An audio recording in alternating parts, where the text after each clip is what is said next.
নমস্কাৰ। এই মুহূৰ্তত অসমৰ প্ৰতিগৰাকী জনতালৈ দিব ওলাইছোঁ ডাঙৰ খবৰ।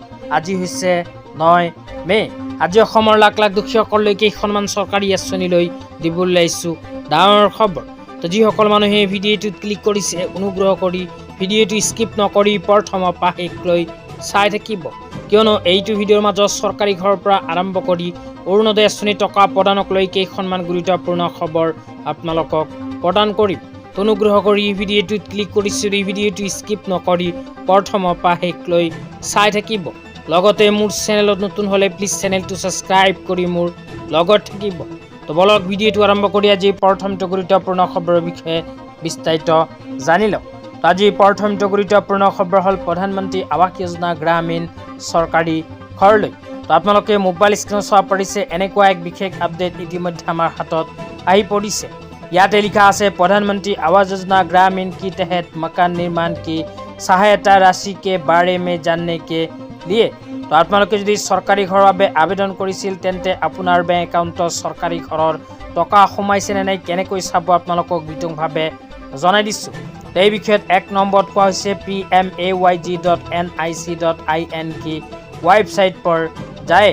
तो प्रथमे আপোনালোকে pmayg.nic.in ऑफिशियल वेबसाइटत যাব লাগিব। 2 নম্বৰত কোৱা হৈছে होम पेज में स्टेक होल्डर का विकल्प को सुने।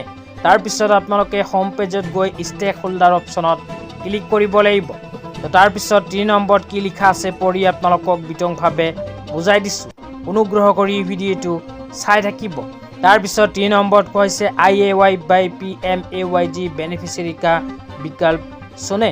তাৰ পিছত 3 নম্বৰত কোৱা অনুযায়ী আপোনালোকে IAY বা PMAYG बेनिफिशियरी অপচনত ক্লিক কৰিব লাগিব। 4 নম্বৰত কোৱা হৈছে আপোনাৰ ৰাজ্য, জিলা, তহচিল, পঞ্চায়ত আদি কি জানকাৰী ভৰে। তাৰ পিছত আপোনালোকে নিজৰ ৰাজ্যৰ নাম, জিলাৰ নাম, পঞ্চায়তৰ নাম আৰু ব্লকৰ নাম সিলেক্ট কৰিব লাগিব। এইখিনি কৰাৰ পিছত 5 নম্বৰ লিখা আছে আপোনাৰ নাম ডালকাৰ সাৰ্চ কো চুনে আৰু জানকাৰী প্ৰাপ্ত কৰে। তাৰ পিছত আপোনালোকে সাৰ্চ অপচনত ক্লিক কৰি নিজৰ নামটো লিখি সাৰ্চ কৰি দিলেই আপোনাৰ নাম তাতে আহি যাব। তাতে যদি আপোনালোকৰ নাম আহি গৈছে তেন্তে আপোনাৰ বেংক একাউণ্টত চৰকাৰী ঘৰৰ 32,500 টকা ইতিমধ্যে সোমাই গৈছে। অতি সোনকালে এনেকুৱাকৈ চেক কৰক আৰু আপোনাৰ বেংক একাউণ্টত টকা সোমাইছে নে নাই চাই লওক। তেতিয়া আপোনালোকক দিব ওলাইছোঁ আজি দ্বিতীয়টো খুবেই গুৰুত্বপূৰ্ণ খবৰ। আজিৰ দ্বিতীয়টো গুৰুত্বপূৰ্ণ খবৰ হ'ল অসম চৰকাৰে 2026-27 চনৰ বিত্তীয় বৰ্ষৰ বাজেটত গ্ৰহণ কৰা কেইখনমান গুৰুত্বপূৰ্ণ সিদ্ধান্ত লৈ। ইয়াতে 1 নম্বৰত কোৱা হৈছে অংগনবাড়ী কৰ্মীৰ দৰমহা 6,500 টকাৰ পৰা 8,000 টকালৈ বৃদ্ধি। 2 নম্বৰত কোৱা হৈছে সহায়িকাৰ পাৰিতোষিক 3,250 টকাৰ পৰা 4,000 টকালৈ বৃদ্ধি। ছুপাৰভাইজাৰৰ দৰমহা 9,000 টকাৰ পৰা 10,500 টকালৈ বৃদ্ধি। আশা কৰ্মীৰ দৰমহা 3,000 টকাৰ পৰা 4,000 টকালৈ বৃদ্ধি। ৰান্ধনীৰ দৰমহা 1,500 টকাৰ পৰা 2,000 টকালৈ বৃদ্ধি কৰিছে অসম চৰকাৰে 2026-27 চনৰ বিত্তীয় বৰ্ষৰ বাজেটত গ্ৰহণ কৰা সিদ্ধান্তৰ সময়ত। তেতিয়া আপোনালোকক দিব ওলাইছোঁ আজি তৃতীয়টো খুবেই গুৰুত্বপূৰ্ণ খবৰ। আজি তৃতীয়টো গুৰুত্বপূৰ্ণ খবৰ হ'ল অৰুণোদয় আঁচনিলৈ।